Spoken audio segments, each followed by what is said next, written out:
Hello students, in this video we'll discuss chapter number 2, the Union Executive, the President and the Vice President.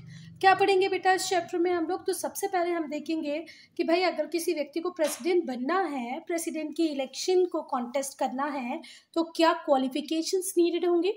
दूसरा, electoral college का composition क्या होता है। तो बेटा इलेक्टोरल कॉलेज में वो सारे मेंबर्स होते हैं जो प्रेसिडेंट के लिए वोट करते हैं। तो हम देखेंगे कि कौन कौन से लोग इसके अंदर होते हैं। Member of parliament, member of legislative assembly. Then indirect election क्यों होते हैं भाई प्रेसिडेंट के, डायरेक्ट क्यों नहीं होते, इसके रीजंस को हम जानेंगे।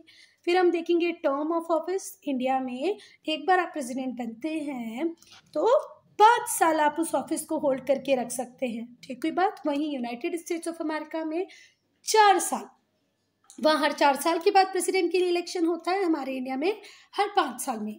फिर हम पढ़ेंगे प्रोसीजर फॉर इम्पीचमेंट कि भाई अगर कोई प्रेसिडेंट अपने काम को ठीक तरीके से नहीं करे, कॉन्स्टिट्यूशन के अकॉर्डिंग नहीं चले, तो क्या हम उसे हटा सकते हैं? तो हम बिल्कुल हटा सकते हैं। जिस प्रोसेस से हम प्रेसिडेंट को हटा सकते हैं उसे हम इम्पीचमेंट कहते हैं। फिर हम पावर्स की बात करेंगे कि भाई प्रेसिडेंट के पास कितनी पावर्स हैं। तो प्रेसिडेंट के पास एग्जीक्यूटिव पावर्स हैं, लेजिस्लेटिव पावर्स हैं, फाइनेंशियल पावर्स हैं, जुडिशियल और डिस्क्रिशनरी या इमरजेंसी, ठीक है बात। हम डिटेल में डिस्कस करेंगे इनकी पावर्स को। देन हम वाइस प्रेसिडेंट को डिस्कस करेंगे कि भाई क्या क्वालिफिकेशंस चाहिए होते हैं अगर आपको वाइस प्रेसिडेंट बनना है। Term of office again 5 year, क्या पावर्स होती है वाइस प्रेसिडेंट की, वो भी हम डिस्कस करेंगे। द प्रेसिडेंट, ठीक है बेटा आप ध्यान से सुनना कि जो इंडियन यूनियन है या इंडियन स्टेट है या जो हमारा इंडिया है, इसमें जो एग्जीक्यूटिव पावर्स हैं वो किसको दी गई हैं? प्रेसिडेंट को दी गई हैं, ठीक है बात। भारतीय संघ में राष्ट्रपति के हाथों में होती हैं एग्जीक्यूटिव पावर्स, जिन्हें हम हिंदी में बोलते हैं कार्यकारी शक्तियां।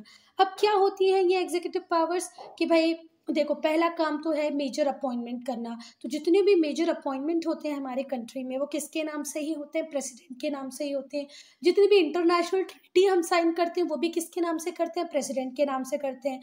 अब अपॉइंटमेंट में भले ही सीएजी का अपॉइंटमेंट हो, प्रेसिडेंट प्राइम मिनिस्टर का अपॉइंटमेंट हो, काउंसिल ऑफ मिनिस्टर का अपॉइंटमेंट हो, ये कौन ही करवाते हैं? प्रेसिडेंट ही करवाते हैं, ठीक है बात। इंडियन यूनियन, इंडियन स्टेट या इंडिया में एग्जीक्यूटिव पावर्स हमने किसको दी है? प्रेसिडेंट को। एग्जीक्यूटिव पावर्स कौन सी हैं? कार्यकारी शक्तियां। मेजर अपॉइंटमेंट यही कराएंगे, मेजर इंटरनेशनल ट्रीटीज इनके नाम से साइन होंगी और भी बहुत कुछ। चलो, अभी जो प्रेसिडेंट होते हैं ये अपनी पावर को या तो डायरेक्टली खुद एक्सरसाइज कर सकते हैं या जितने भी ऑफिसर्स, जितने भी अधिकारी इनके कंट्रोल में होंगे, ठीक है, अकॉर्डिंग टू कॉन्स्टिट्यूशन, वो सारों की हेल्प से भी ये अपनी पावर को एक्सरसाइज करा सकते हैं, ठीक है बात। कुछ काम तो प्रेसिडेंट डायरेक्टली खुद कर लेंगे भाई, पर कुछ काम ऐसे होंगे जो अदर ऑफिसर्स से करवाएंगे, मिनिस्टर्स से करवाएंगे। तो प्रेसिडेंट डायरेक्टली इनडायरेक्टली ही अपने कामों को करा सकता है, ठीक है। अब बेटा जो इंडियन प्रेसिडेंट होता है वो हेड ऑफ द स्टेट भी होता है। अगर आपसे कोई पूछे हेड ऑफ द स्टेट कौन है इंडिया के, तो क्या कहेंगे आप? प्रेसिडेंट। हमारे डिफेंस फोर्सेस के सुप्रीम कमांडर भी कौन होते हैं? प्रेसिडेंट। तो 2 चीज़ें और एड ऑन कर लें। एग्जीक्यूटिव पावर किसके पास है? प्रेसिडेंट के पास है। हेड ऑफ स्टेट कौन है? प्रेसिडेंट है। हमारे डिफेंस फोर्सेस के सुप्रीम कमांडर कौन है? तो वो भी प्रेसिडेंट है। हो इतना क्लियर होगा बेटा। अब हमने ये बात तो कर ली कि प्रेसिडेंट के पास ये पावर है, ये पावर है, ये पावर है, पर प्रेसिडेंट अपनी इन पावर को एक्सरसाइज सिर्फ किसकी एडवाइस पे कर सकता है? Prime minister and council of ministers. क्योंकि हमारी कंट्री में हमने प्रेसिडेंशियल फॉर्म को अडॉप्ट नहीं किया है, हमने पार्लियामेंट्री फॉर्म ऑफ गवर्नमेंट को अडॉप्ट किया है। अगर हम प्रेसिडेंशियल फॉर्म ऑफ गवर्नमेंट को अडॉप्ट करते तो प्रेसिडेंट के पास खुद की पावर होती, वो कभी भी काउंसिल ऑफ मिनिस्टर या प्राइम मिनिस्टर की एडवाइस पे काम नहीं करता। क्योंकि हम क्या है? पार्लियामेंट्री फॉर्म ऑफ गवर्नमेंट है, तो यहाँ पर प्रेसिडेंट अपनी सारी पावर को एक्सरसाइज तो करता है बेटा, पर किसके एडवाइस पे करता है? Prime minister, council of ministers, ठीक है बात। जो कॉन्स्टिट्यूशन है वो इस बात को रखता है कि भाई जितने भी काउंसिल ऑफ मिनिस्टर होंगे, है ना, जिनके हेड होंगे prime minister, council of minister with the minister at the prime minister at the head. देखो प्राइम मिनिस्टर के अंदर सारे काउंसिल ऑफ मिनिस्टर काम करते हैं, तो council of minister, prime minister, ये सब as and when required president को हेल्प भी करेंगे, उन्हें एडवाइस भी करेंगे, जिससे कि वो अपने कामों को सुचारू रूप से मतलब प्रॉपर वे में एग्जीक्यूट कर पाए। ठीक, कोई बात फिर से ध्यान से सुन लो। हमारा कॉन्स्टिट्यूशन इस बात को क्लियरली स्टेट करता है, क्लियरली बताता है कि काउंसिल ऑफ मिनिस्टर जिनके हेड प्राइम मिनिस्टर हैं, तो भले काउंसिल ऑफ मिनिस्टर हो, प्राइम मिनिस्टर हो, ये दोनों ही प्रेसिडेंट को हेल्प करेंगे, एडवाइस करेंगे, जिससे कि प्रेसिडेंट अपने कामों को स्मूथली कर पाए। अगर हम कॉन्स्टिट्यूशन की बात करें तो कॉन्स्टिट्यूशन में 42nd अमेंडमेंट हुआ, तो according to 42nd amendment act 42वां जो संशोधन हुआ, उसमें ये क्लियरली कह दिया गया कि ये नेसेसरी है प्रेसिडेंट के लिए कि वो अपनी पावर को एक्सरसाइज करे, पर only on the advice of council of ministers. अब यहाँ पे थोड़ी बातें समझने की कोशिश करना। अमेंडमेंट का मतलब होता है कॉन्स्टिट्यूशन में कोई चेंज करना, सुधार करना। तो जब 42nd टाइम हमने कॉन्स्टिट्यूशन में अमेंडमेंट किया तो उसे क्या कहेंगे? 42nd amendment act. इस एक्ट के अकॉर्डिंग ये क्लियरली लिख दिया गया वहाँ पर कि भाई प्रेसिडेंट काम तो करेगा, अपनी पावर को एक्सरसाइज तो करेगा, पर only on the advice of, only in accordance with the advice of council of minister. ठीक है, खुद से ये कुछ भी नहीं करेंगे। अब क्वालिफिकेशंस क्या चाहिए अगर हमें प्रेसिडेंट बनना है? तो पहला सबसे इजी कि आप भारतीय नागरिक हो, इंडियन सिटीजन हो। दूसरा, आपकी एज 35 ईयर्स हो गई हो। ठीक है, आप 35 साल के होने चाहिए, आप भारतीय नागरिक भी होने चाहिए। और लोकसभा में इलेक्शन लड़ने के लिए जितने भी क्वालिफिकेशंस चाहिए ना, वो भी प्रेसिडेंट में होने चाहिए कि भाई आप अनसाउंड माइंड के ना हो, आप बैंकक्रप्ट ना हो। ठीक है, नहीं तो आप अनसाउंड माइंड के हो, नहीं तो आप बैंकक्रप्ट हो, दिवालिया नहीं निकला होना चाहिए। तो लोकसभा के क्वालिफिकेशंस भी आपके पास होने चाहिए। ठीक है, अब लोकसभा के क्वालिफिकेशंस क्या हैं, ये लास्ट चैप्टर में हमने डिस्कस किए हैं। सेकेंड, अगर आपको प्रेसिडेंट बनना है तो बेटा आपको किसी भी ऑफिस ऑफ प्रॉफिट में अगर आप जॉब कर रहे होंगे तो उसे आपको छोड़ना पड़ेगा। ठीक है, अगर आप किसी भी ऑफिस ऑफ प्रॉफिट को होल्ड कर रहे होंगे तो आपको वहाँ से रेजिग्नेशन देना पड़ेगा। अब ऑफिस ऑफ प्रॉफिट क्या है? अगर आप ऐसी जगह काम कर रहे हैं जहाँ पर आपकी अपॉइंटिंग अथॉरिटी गवर्नमेंट है, आपको रिम्यूनरेशन सैलरी गवर्नमेंट दे रही हो, आपको टर्मिनेट करने का राइट भी गवर्नमेंट के पास है, तो आप किस में है? ऑफिस ऑफ प्रॉफिट में है। तो प्रेसिडेंट बनना चाहते हो तो पहले ऑफिस ऑफ प्रॉफिट को छोड़ो, उसके बाद ही आप प्रेसिडेंट बन सकते हो। ठीक है, a person shall not be eligible for election as president if he holds any office of profit. अगर आप प्रेसिडेंट का इलेक्शन कॉन्टेस्ट करना चाहते हो तो आपको ऑफिस ऑफ प्रॉफिट को छोड़ना पड़ेगा, अदरवाइज आप एलिजिबल ही नहीं हो, आप इलेक्शन ही कॉन्टेस्ट नहीं कर पाओगे। अभी ऑफिस ऑफ प्रॉफिट हो सकता है सेंट्रल गवर्नमेंट के अंदर हो या स्टेट गवर्नमेंट के अंदर हो। ठीक है, या किसी लोकल अथॉरिटी के अंदर भी हो सकता है। ठीक है, तो आप अगर किसी भी ऐसी जगह काम करते हो जहाँ पर गवर्नमेंट आपकी अपॉइंटिंग, आपका रिम्यूनरेशन देने वाली या आपको टर्मिनेट करने वाली अथॉरिटी हो सकती है, तो आप ऑफिस ऑफ प्रॉफिट के अंदर हो, तो पहले आप उसको छोड़ो, तभी आप प्रेसिडेंट का इलेक्शन कॉन्टेस्ट कर सकते हो। ठीक है, पर यहाँ पर कुछ एक्सेप्शंस है, उन एक्सेप्शंस को देखो अगर कोई पर्सन प्रेसिडेंट है, वाइस प्रेसिडेंट है या कोई मिनिस्टर है, भले वो मिनिस्टर स्टेट का हो या यूनियन गवर्नमेंट का हो, तो इन पोजीशंस को हम ऑफिस ऑफ प्रॉफिट की पोजीशंस नहीं मानते हैं। तो अगर आप गवर्नर हो तो गवर्नर रहते हुए आप प्रेसिडेंट का इलेक्शन कॉन्टेस्ट कर सकते हो। अगर आप कोई मिनिस्टर, भले आप फाइनेंस मिनिस्टर हो या स्टेट गवर्नमेंट के कोई मिनिस्टर हो, तो भी आप प्रेसिडेंट का इलेक्शन कॉन्टेस्ट कर सकते हो। ठीक, कोई बात? ये जो चीज़ें हैं, वाइस प्रेसिडेंट की पोजीशन, मिनिस्टर, भले यूनियन मिनिस्टर हो, स्टेट मिनिस्टर हो या आप गवर्नर हो, ये इनमें से कोई भी ऑफिस ऑफ प्रॉफिट के अंदर नहीं आती हैं।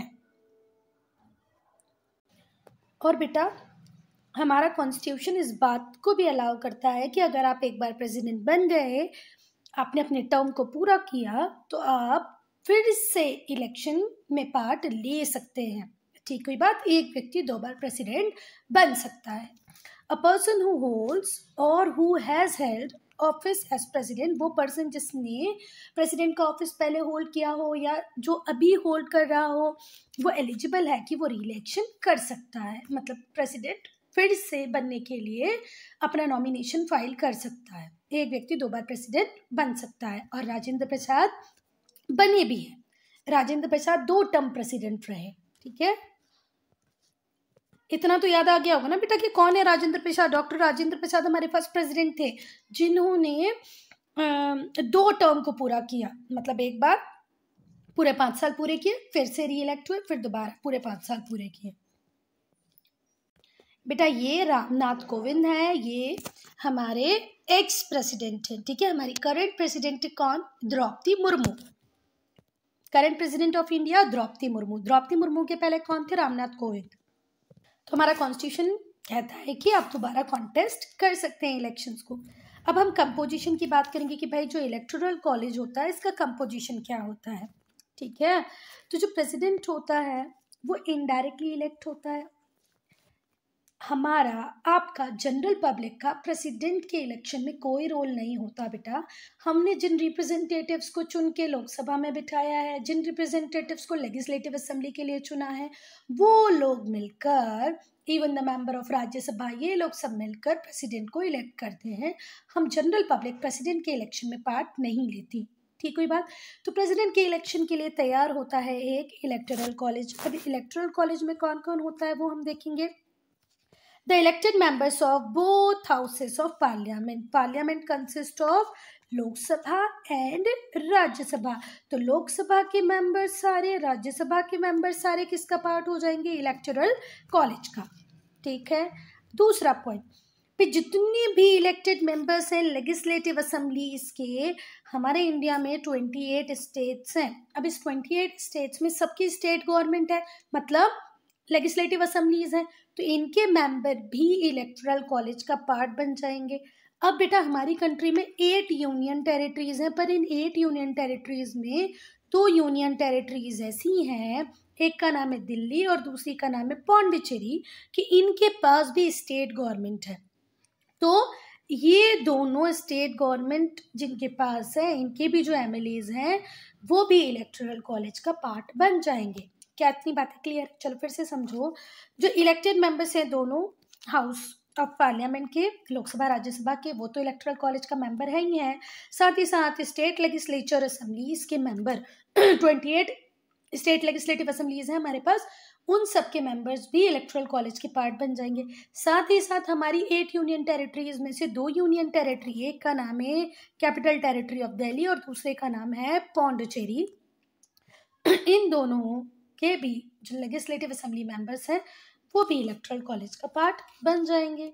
अब हम किसी और दिन डिस्कस करेंगे कि out of these 8 union territories why only these 2 Pondicherry and Delhi has state government. एक अच्छी बात है, आपको पता होना चाहिए। किसी और वीडियो में हम उसको डिस्कस करेंगे कि भाई क्यों 6 यूनियन टेरिटरीज सीधे यूनियन से गवर्न होती हैं, इन दो को क्यों हमने पार्शियल स्टेटहुड दे रखा है, ये हम डिस्कस करेंगे किसी और वीडियो में। ठीक है, देन जो नॉमिनेटेड मेंबर्स होते हैं राज्यसभा के, स्टेट असेंबलीज के, वो एलिजिबल नहीं होते इलेक्टोरल कॉलेज में, उनका कोई रोल नहीं होता है। फिर से ध्यान से सुनो, जितने भी नॉमिनेटेड मेंबर्स होंगे राज्यसभा के, स्टेट असेंबलीज के, उनका कोई रोल नहीं है इलेक्टोरल कॉलेज में। क्या इतनी बातें समझ में आई? अब जो आने वाला पैराग्राफ है बेटा, इसको आप लोग बहुत ध्यान से सुनेंगे क्योंकि यहाँ बहुत अच्छी इन्फॉर्मेशन दी हुई है ना। बहुत अच्छी इन्फॉर्मेशन इन द सेंस कि सच में ये तो आपको पता होना चाहिए। चलो, अगर कोई प्रेसिडेंशियल कैंडिडेट है, सपोज करो मैं चाहती हूँ कि आने वाले टाइम में राजनाथ सिंह प्रेसिडेंट बन जाए, ठीक है, तो राजनाथ सिंह का नाम अगर प्रपोज 2-4 लोग करेंगे तो कभी भी नहीं पॉसिबल हो पाएगा। इसके लिए भी एक प्रॉपर प्रोसीजर है। वो प्रोसीजर क्या बोलता है कि 50 मेंबर्स, ठीक है, इलेक्टोरल कॉलेज के, इलेक्टोरल कॉलेज में अभी हमने क्या देखा, कौन है, एमपीज भी हैं, एमएलएज भी हैं, तो इतने बड़े इलेक्टोरल कॉलेज में कम से कम 50 मेंबर्स तो आपका नाम प्रपोज करें कि भाई हम इस व्यक्ति को प्रेसिडेंट बनते देखना चाहते हैं। इससे काम भी नहीं चलेगा, फिर दूसरे 50 मेंबर्स आपको सपोर्ट करें, ठीक है, पहले 50 मेंबर बोले कि भाई हम राजनाथ सिंह को प्रेसिडेंट बनना देखना चाहते हैं, तो इनका नॉमिनेशन हम चाहते हैं कि हो एज द प्रेसिडेंशियल कैंडिडेट।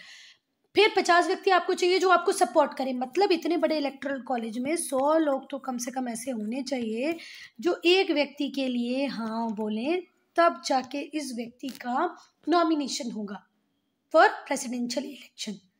शुरुआत के 50 क्या बोले, जिन्हें हम प्रपोजर कहेंगे, जो नाम को प्रपोज करेंगे।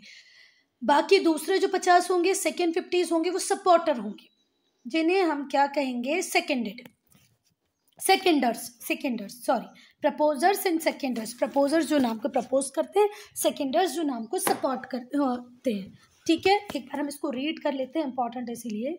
तो जो प्रेसिडेंशियल कैंडिडेट होता है उसको प्रपोज करेंगे 50 मेंबर्स, कहाँ के, इलेक्टोरल कॉलेज के। इलेक्टोरल कॉलेज आपको पता ही है क्या होता है।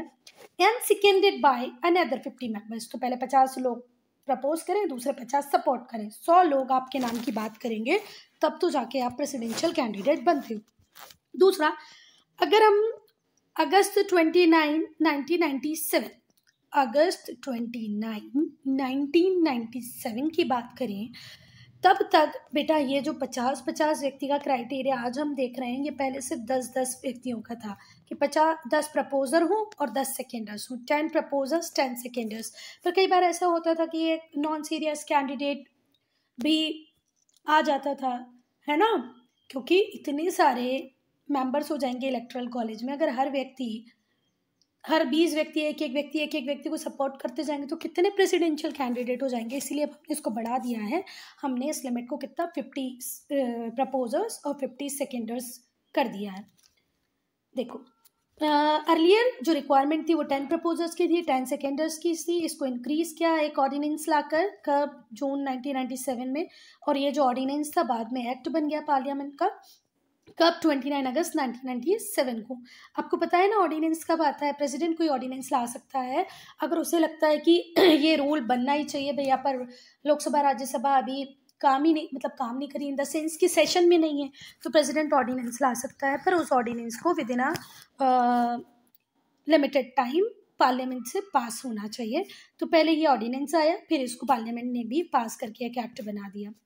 तो ordinance also raise the security deposit of the candidate. हाँ, पहले सिक्योरिटी डिपॉजिट सिर्फ 2500 हुआ करता था, 2500 ही हुआ करता था, पर इसी ऑर्डिनेंस के थ्रू ये अमाउंट भी बढ़ के 15,000 हो गया है। अगर आप प्रेसिडेंशियल कैंडिडेट बनना चाहते थे, पहले तो आपको 10 लोग प्रपोज करते, 10 सेकेंडर्स आपको सपोर्ट कर दें और 2500 रुपये आप जमा कर दो। पर अब ये बदल गया है, अब प्रपोजर 50 होना चाहिए, सेकेंडर्स भी 50 होना चाहिए, एंड जो अमाउंट जो आपको डिपॉजिट करना है वो होगा 50,000। ठीक है, सिक्योरिटी डिपॉजिट 50,000 हो गया। Again one more important paragraph, जरा ध्यान से सुनना। प्रेसिडेंट का election EVM electronic voting machine से नहीं होता है बेटा, ये सीक्रेट बैलेट के थ्रू होता है। बैलेट क्या होता है, एक पेपर ही होता है जिसमें यहाँ पर कैंडिडेट के नाम लिखे होते हैं और यहाँ पर आपको रैंकिंग देनी होती है। इस रैंकिंग को ही हम क्या कहते हैं, सिस्टम ऑफ प्रोपोर्शनल रिप्रेजेंटेशन। ठीक है बात, कि अगर लोकसभा के इलेक्शन होते हैं तो आप एक वोट डालते हो जो भी कैंडिडेट आपको या जो पार्टी पसंद होती है उसके लिए, दूसरे से आपको कोई मतलब नहीं होता। पर यहाँ पर आपको रैंकिंग देनी होती है, जैसे ये X, Y, Z ये कैंडिडेट हैं और सपोज करो मैं चाहती हूँ कि Y प्रेसिडेंट बने तो मैं इसको फर्स्ट रैंकिंग दूंगी। फिर मैं चाहती हूँ अगर किसी वजह से Y ना बन पाए पर Z बन जाए तो मैं इसको सेकंड रैंकिंग दूंगी। इस तरीके से मुझे रैंकिंग देनी होती है, इसी को क्या कहते हैं, प्रोपोर्शनल रिप्रेजेंटेशन। फिर एक बात और आती है यहाँ पर जो लिखी गई है कि सिंगल ट्रांसफरेबल वोट। बेटा अब जरा सोचना, समझ में आए तो ठीक, नहीं तो हम इनके ऊपर अभी पूरे पैराग्राफ पढ़ने वाले हैं, जितना भी समझ में आ जाए। देखो, सिंगल ट्रांसफरेबल वोट का मतलब ये होता है अगर किसी वजह से मेरे फर्स्ट प्रेफरेंस कैंडिडेट को एलिमिनेट कर दिया जाता है तो मैंने जिसको सेकंड वोट दिया था, है ना, उसको मेरा ये वोट ट्रांसफर हो जाएगा। ठीक है, अगर किसी केस में ऐसा हुआ कि किसी भी कैंडिडेट को जितने रिक्वायर्ड वोट मिलने चाहिए थे उस रिक्वायर्ड वोट किसी भी कैंडिडेट को नहीं मिले तो सेकंड प्रेफरेंस की काउंटिंग होगी, तो आपका ये वोट काम आ जाएगा। आई बात समझ में? तो इसीलिए इसको क्या कहते हैं, सिंगल ट्रांसफरेबल वोट। फिर से नहीं समझ में आया तो फिर से ध्यान से सुनो। पहली बात तो voting in the form of proportional representation होता है, जिसमें आपको क्या देनी पड़ती है, रैंकिंग। क्या देनी पड़ती है, रैंकिंग। आप रैंकिंग कैसे भी दे सकते हो। होता क्या है, कई बार ऐसे होता है कि जो रिक्वायर्ड वोट होते हैं, रिक्वायर्ड वोट का कैलकुलेशन भी हम पढ़ेंगे, वो अगर किसी कैंडिडेट को नहीं मिले तो सबसे पहले वो कैंडिडेट एलिमिनेट होता है बेटा जिसको सबसे कम वोट मिले।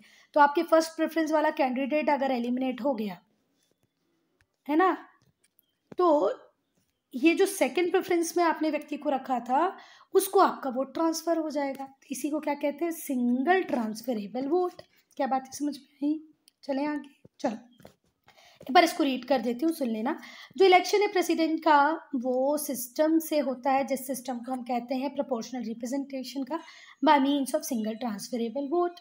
और वोटिंग किसके थ्रू होती है, सीक्रेट बैलेट के थ्रू होती है। सीक्रेट क्यों बोला है, क्योंकि बैलेट पेपर में आप किसको रैंकिंग दे रहे हैं किसी को पता नहीं चलता। बैलेट पेपर क्या होता है मैंने बता ही दिया। Now manner of elections. बेटा आप सबको पता होगा कि इंडिया में कुछ स्टेट्स डेंसली पॉपुलेटेड है, कुछ स्टेट्स स्पार्शली पॉपुलेटेड है ना। तो जब भी हम इलेक्शन की बात करते हैं तो हम एरिया की तो बात करते नहीं, हम किसकी बात करते हैं, पॉपुलेशन की। जो हमारी कॉन्स्टिट्यूएंसीज बनती है वो किसके बेसिस पे बनती है, पॉपुलेशन के बेसिस पे बनती है, एरिया के बेसिस पे तो बनती नहीं है। तो यहाँ पर भी हमारे कॉन्स्टिट्यूशन फ्रेमर्स की ये इच्छा थी कि प्रॉपर रिप्रेजेंटेशन मिले हर स्टेट को, यूनिफॉर्मिटी हो रिप्रेजेंटेशन में, है ना। तो there is uniformity in scale of representation of different states as far as possible. यथासंभव जितना पॉसिबल हो सका उन्होंने यूनिफॉर्मिटी देने की कोशिश की। और ये यूनिफॉर्मिटी कैसे लेके आए, जरा ध्यान से सुनो। इस फॉर्मूले को आप अगर समझ गए ना बेटा, तो इस पैराग्राफ में जो लिखा है वो आपको इजीली समझ में आ जाएगा। देखो पहले तो आपको क्या करना है, सपोज करो मध्य प्रदेश स्टेट की बात करें तो मध्य प्रदेश की क्या लिख लो आप, टोटल पॉपुलेशन ऑफ एमपी लिख लिया आपने। फिर एमपी के जो इलेक्टेड एमएलएज होंगे, इलेक्टेड एमएलएज, सेलेक्टेड या नॉमिनेटेड नहीं, मतलब नॉमिनेटेड मेंबर्स नहीं, elected MLAs of MP multiply by 1000। अगर किसी स्टेट में जो एमएलएज हैं उनके वोट की वैल्यू या वोटिंग पावर को जानना हो तो उस वोटिंग पावर को हम कैसे कैलकुलेट करेंगे बेटा। देखो इससे जो आंसर आएगा उससे आप वोटिंग पावर या वोट वैल्यू कहोगे कि हर स्टेट में पर्टिकुलर एमएलए की वोटिंग वैल्यू या वोटिंग पावर कितनी है। तो वो कैसे कैलकुलेट होगा, पहले पॉपुलेशन का टोटल ले आओ कि भैया कितनी टोटल पॉपुलेशन है आपके स्टेट में, फिर उसको डिवाइड कर दो किससे, number of elected members of Vidhan Sabha या लेजिस्लेटिव असेंबली, उसको वहाँ किससे मल्टीप्लाई करना है, 1000 से। तो जो आंसर आएगा उसे हम क्या कहेंगे, वोटिंग पावर या वोट वैल्यू। आगे बात समझ में, चलो एक बार इसको पढ़ लो। अब इलेक्टेड लेजिस्लेटिव असेंबली मेंबर के पास कितने वोट होंगे उसके लिए हमें क्या करना पड़ेगा, पहले तो हमें लेनी है पॉपुलेशन ऑफ द स्टेट, फिर हमें लेना है total number of elected members of the assembly, फिर उन्हें मल्टीप्लाई करना है कितने से, 1000 से, और जो क्वेश्चन आएगा वापस से वो क्या होगा, the voting power of an elected member. समझ में आ गई बात।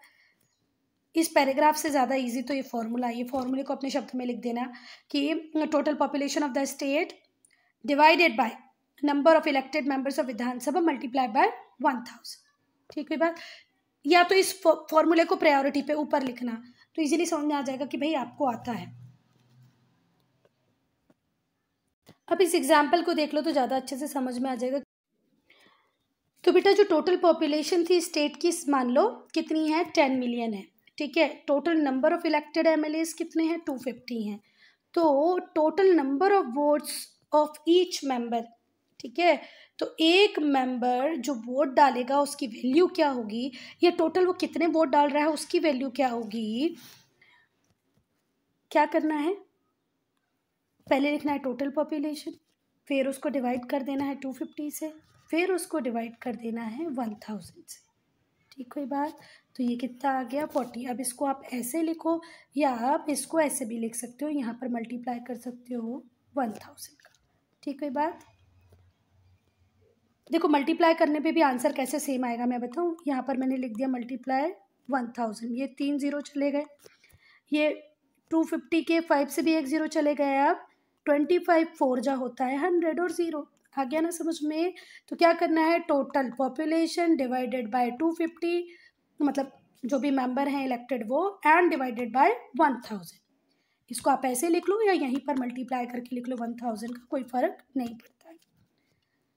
अब क्या क्लियर हुआ आप लोगों को कैसे काउंट होती है वोट वैल्यू, या वो टोटल नंबर ऑफ वोट्स जो हर मेंबर डालेगा। देखो, टोटल पॉपुलेशन स्टेट की, total number of elected MLAs, then आ गया होगा समझ में। अब हमने 10 मिलियन को 250 से डिवाइड किया और फिर जो भी आया उसको फिर 1000 से डिवाइड कर दिया। अब बेटा जो पहला कैलकुलेशन आपने देखा वो तो किसके लिए था, एमएलएस के लिए था, है ना, इलेक्टेड एमएलएस के लिए। अब हम देखेंगे मेंबर ऑफ पार्लियामेंट के लिए कैसे होता है। तो देखो, each elected member of parliament has such number of votes as obtained by, कैसे ऑब्टेन्ड होता है, total number of votes assigned to MLAs of all states, जितने 28 स्टेट और 2 union territory Delhi and Pondicherry, इन सबके एमएलएस को जितनी भी वोट वैल्यू मिली होगी ना, उसको एज ए न्यूमरेटर लिख देना है। डिनोमिनेटर में क्या लिख देना है, total number of MPs. Total number of MPs की बात करें तो लोकसभा के इलेक्टेड मेंबर्स, राज्यसभा के भी इलेक्टेड मेंबर्स, ना नॉमिनेटेड मेंबर यहाँ के आएंगे ना नॉमिनेटेड मेंबर यहाँ के आएंगे, इन दोनों को ऐड करके डिनोमिनेटर में लिख देना। और जब इसको इससे डिवाइड करोगे तो आपकी वोट वैल्यू आ जाएगी। फिर से ध्यान से सुनना, जब हम एमएलएस की वोट वैल्यू कैलकुलेट करते हैं तो स्टेट की पॉपुलेशन से हम डिवाइड करते हैं total number of elected MLAs multiply by 1000। पर जब हम एमपीज का कैलकुलेशन करते हैं तो total values allotted to MLAs of all states, ये न्यूमरेटर में लिखेंगे, डिनोमिनेटर में क्या लिख देंगे, total number of members, elected members of Lok Sabha and Rajya Sabha. Hope ये क्लियर होगा, होना ही चाहिए बेटा। अब हम पढ़ेंगे सिंगल ट्रांसफरेबल वोट सिस्टम को।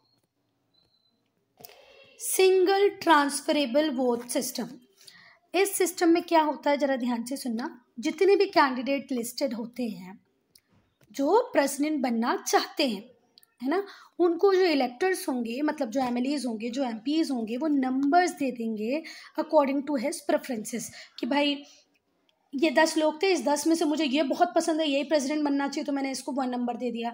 पर यार किसी कंडीशन में अगर ये नहीं बन पाया तो मेरी सेकंड जो मोस्ट चॉइस है वो कौन है, ये है, तो मैंने इसको सेकंड रैंकिंग दे दी। इस तरीके से आपको अपने प्रेफरेंस के अकॉर्डिंग नंबर अलॉट करने हैं। किसको, इलेक्टर्स को अलॉट करने हैं। किसको अलॉट करने हैं बेटा, प्रेसिडेंशियल कैंडिडेट्स को अलॉट करने। ठीक है बात, नंबर अलॉट करने वाला कौन होगा, इलेक्टर। किसको अलॉट करेगा, प्रेसिडेंशियल कैंडिडेट को। दूसरे शब्दों में हम कह सकते हैं कि जो वोटर होगा वो मार्क करेगा अपने प्रेफरेंसेस को एज 1 2 3 4 5 6, किसके ऊपर, बैलेट पेपर के ऊपर। अभी हमने डिस्कस किया कि ईवीएम से तो होते नहीं है बेटा, बैलेट पेपर से इलेक्शन होते हैं। एज देयर आर कैंडिडेट्स, जितने कैंडिडेट होगा वो उतने प्रेफरेंसेस दे देगा। भाई 5 कैंडिडेट होगा तो 1 to 5 प्रेफरेंसेस दे देगा, 10 होंगे तो 1 to 10 दे देगा। अब बेटा जैसे ही वोट्स हम डाल देते हैं, मतलब जितने भी इलेक्टर्स होते हैं वो अपने वोट पूरे डाल देंगे, है ना, वोटिंग कंप्लीट हो गई।